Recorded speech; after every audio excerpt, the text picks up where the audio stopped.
Pamit. Kata Ustaz Uya pengikut saya. Tapi Bapak Haji, saya. Ketua MUI Ihtiraman Lakum, silahkan di depan ya. Fadhol ya, silahkan. Assalamualaikum warahmatullahi wabarakatuh. Hamdan wa syukran lillah, summa salatu wassalam ala khairil anam Muhammad Rasulillahi sallallahu alaihi wasallam. Bapak Wali Kota Tidore Kepulauan yang kami hormati, dan alhamdulillah pada malam ini malam ke-28 ya? Iya, malam 28. Ketua 8. Sebab ada yang bilang malam 27. Rupanya Bapak Ketua MUI sudah punya baju baru, jadi beliau hafal betul gitu insyaallah. Hari 27 malam 28, tepat sekali. Masya Allah. Pak Wali semakin agamawan sekarang ini, Masya Allah. Dan BKM dan seluruh keluarga besar jamaah Masjid Miftahul Jannah, mudah-mudahan antum semua Allah sayang, mudah-mudahan setiap doa antum, setiap keluh kesah antum, sampai doa yang tidak keluar dari mulut karena terlampau banyak di dada, mudah-mudahan Allah juga dengar, mudah-mudahan Allah urai semua, amin ya rabbal alamin. Jamaah, saudara-saudara kita di Suriah, ada satu yang menarik ketika mereka berdoa. Para ulama dan anak-anak itu ada suatu doa yang ngetren dan viral di Suriah. Di Suriah ini sekarang dalam keadaan susah, makan susah, keluar rumah susah, buka puasa susah, sholat susah, dan banyak yang susah. Sehingga para ulama dan anak-anak kita juga di Suriah itu, saudara kita, kalau berdoa, naskah doanya begini: Allahumma urzukna, ya Allah berikanlah rezeki kepada kami, kama, seperti atau sebagaimana, ruziqa, dikasih rezeki, al-bughathu, anaknya burung gagak, itu namanya bugoth. Jadi doanya gitu, aneh kan ya? Ya Allah kasihlah kepada kami rezeki sebagaimana telah engkau berikan rezeki kepada anaknya burung gagak. Burung gagak, oh pasti tahu ya Pak ya, yang warnanya hitam di tongpe hutan tuh, itu suaranya kuat. Kenapa? Pertanyaannya pasti kenapa? Apa yang menarik dari anak burung gagak? Itu pertanyaannya. Jamaah, setelah diteliti ternyata burung gagak itu telurnya besar. Setelah menetas, burung gagak itu kan warnanya apa? Hitam. Orang sini bilang hitam anteru begitu Pak Ketua MUI. Tapi jangan lihat Pak Ketua MUI bajunya hitam kemudian mirip burung gagak, jangan begitu. Tidak ada sangkut pautnya materi saya dengan Haji Taufik dengan Pak Ketua MUI, tidak. Insya Allah.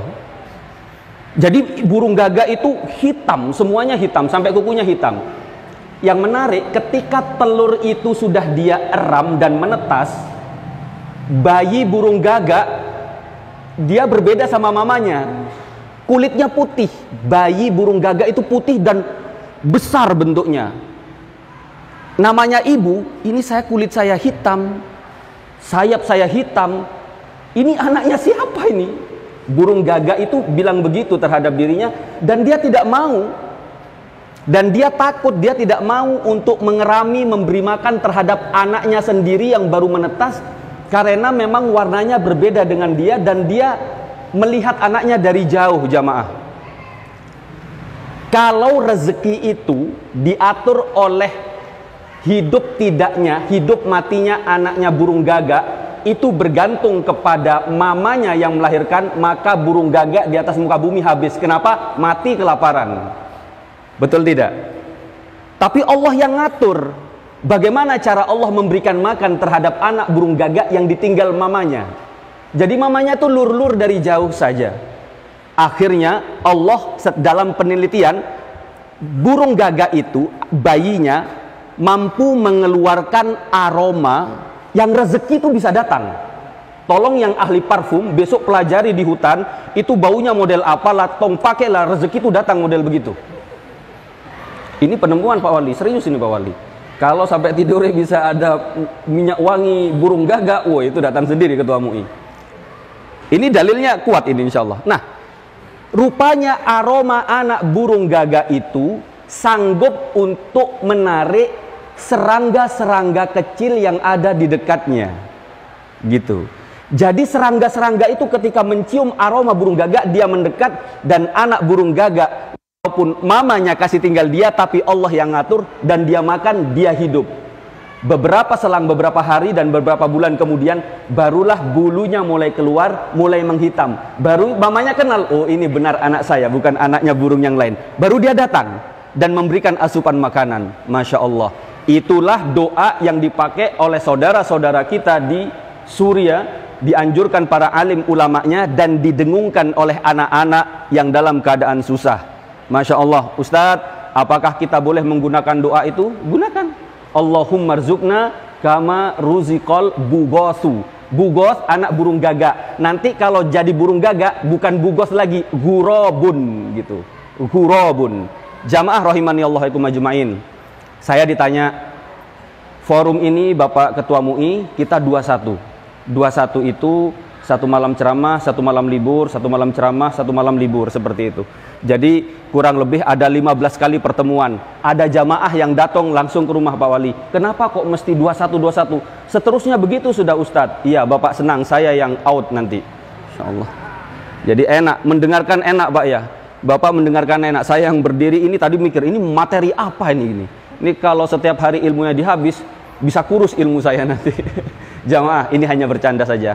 Ada yang tanya begini, jadi pertemuan kita di dalam masjid ini, saya hanya mengurai beberapa pertanyaan yang masuk kepada kami lewat messenger, lewat WA, ada yang Facebook juga bertanya beberapa pertanyaan. Saya akan urai dalam pertemuan ini, dan ini disiarkan langsung insya Allah. Jamaah, ada yang tanya gini, Ustadz, saya itu sudah berdoa, saya itu sudah serius. Malam itu yang lain tidur, saya menangis di hadapan Allah. Tapi kenapa hidup saya itu kok tetap berat? Kenapa urusan yang saya hadapi itu rumit, sulit, jelimet? Kenapa saya itu rezekinya kok sempit? Nangis sudah, sholat wajib sudah, sholat sunnah qobliyah, ba'diyah saya tambah. Yang lain tidak hatam, saya hatam 2 kali, saya Ustaz 3 kali. Masya Allah, saya lakukan semua apa yang membuat Allah. Saya PDKT habis-habisan sama Allah, saya cari muka habis-habisan kepada Allah. Tapi hidup saya kenapa rumit? Terus dia itu yang bertanya, atau kita yang kemudian, mungkin kita juga gitu yang ngelihatnya ya. Kita sudah bikin, yang membuat hati itu sedikit sakit, dia punya tetangga tara puasa. Dia punya tetangga, ini yang membuat dia jealous, ini yang membuat dia bertanya kepada Allah. Ya Allah, anak kan sudah buat yang Allah perintahkan semuanya, tapi kenapa hidup saya rumit? Ya Allah, tetangga aneh, nggak puasa, sholat kagak.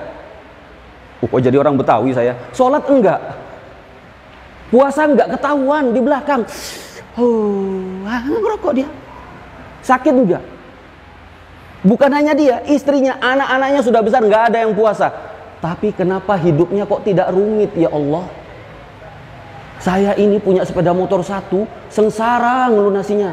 Dia sepeda motornya 3, tambah lagi 4 ini. Padahal nggak sholat. Dia mulai bertanya, Allah kok nggak adil di dalam membaginya? Begitu ya, jemaah. Hadirin pernah merasakan begitu atau tidak? Jangan ura-ura ya. Pernah atau tidak? Pernah? Insya Allah. Ayahanda utuh aja bilang pernah, apalagi yang lain. Jamaah, jawabannya begini. Jadi tidak usah takut-takut mengkaji yang model ini. Alhamdulillah yang ditanya saya gitu, saya buka kitab akhirnya untuk mengurai ini.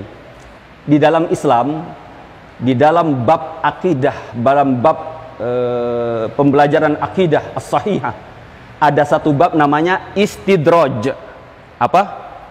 Istidraj. Sebelum saya mengkaji ini, saya menganalogikan supaya lebih masuk mendelisep ke dalam benak kita dan lebih bisa diakomodir oleh dunia berpikir kita. Kita punya 2 orang anak. Yang satu menakal, lompat tak karuan, tidak mau dengar, dibilang ke sana dia lari ke sini, pokoknya melawan. Yang satu, ini kecil-kecil anaknya, yang satu itu dia taat, wajahnya lucu, menyenangkan gitu ya. Kalau anak kita yang nakal ini kemudian reseh sama kita, pas kita sedang sibuk-sibuknya dia minta sesuatu gitu Pak, itu naluri kita cepat dikasih atau tunggu dulu? Naluri kita kasih ke sana lah, dia pergi, jangan berganggu, betul ya? Gitu kan Pak ya? Tapi kalau anak kita yang imut-imut, yang lucu, mungkin cucu kita yang Masya Allah wajahnya ngambil kakeknya, ketika dia ingin sesuatu, kita bawa oleh-oleh nih, bawa oleh-oleh ke rumahnya anak kita atau cucu kita. Bagaimana sikapnya teteh biasanya? Siapa mau permen ini? Nunggu cucunya nangis. Ini teteh juga iseng juga gitu kan, cucunya dibully. Ayo teteh saya mau, tidak boleh, nangis. Cengeng, digoda terus, teteh disenang, dia pengen nangis. Kenapa? Tangisannya itu terdengar merdu di telinganya kakeknya. Tangisannya terdengar asik di dalam hati bapaknya, sehingga dia goda, dia mendelay untuk memberi, hanya untuk apa? Ingin mendengarkan tangisan orang yang ia cintai. Pak, ini analogi kehidupan sehari-hari. Saya bawa pada bab istidraj. Istidraj itu adalah ada orang yang sudah berdoa sama Allah, mendekat sama Allah, meminta sama Allah, tapi tidak kunjung juga urusan-urusan dia itu terurai. Ini adalah bisa jadi Allah bukannya nggak ngasih. Allah seneng Pak mendengarkan suara kita yang merdu di langit sana gitu. Nyambung nggak sampai di sini Pak? Allah dengar itu, mata kita itu sampai sembab di tengah malam itu merdu di dalam pendengaran Allah, dan Allah seneng mendengarnya. Bukannya Allah nggak ngasih, Allah pastikan Allah malu kok nggak ngasih. Beberapa dalil yang jelas itu Allah sengaja mendelay. Karena apa? Terdengar merdu di hadapan Allah. Terus bagaimana dengan orang-orang yang sholat enggak, syariat tidak memperhatikan hubungan dengan tetangga, pokoknya reseh deh, tapi hidupannya luas, rezekinya luas. Orangnya sombong, merasa kuat sendiri, bakhil, susah untuk, waduh ya Allah, tapi hidupnya lempeng. Tokonya tiba-tiba jadi besar. Contohnya, hati-hati akhi, istidraj. Apa? Itu justru bukti Allah suka kasih tinggal kepada yang bersangkutan. Allah sudah nggak mau ngurus jalan. Seperti apa? Allah nggak senang, makanya Allah kasih sedikit saja supaya dia cepat pergi. Semakin dia meninggalkan jauh Allah dan semakin sukses dunianya, ini indikator jelas Allah telah meninggalkan yang bersangkutan dalam urusan dunia ini. Insya Allah. Jadi gitu Pak. Jadi dari saat ini tidak usah cemburu kepada tetangga yang jauh lebih sukses.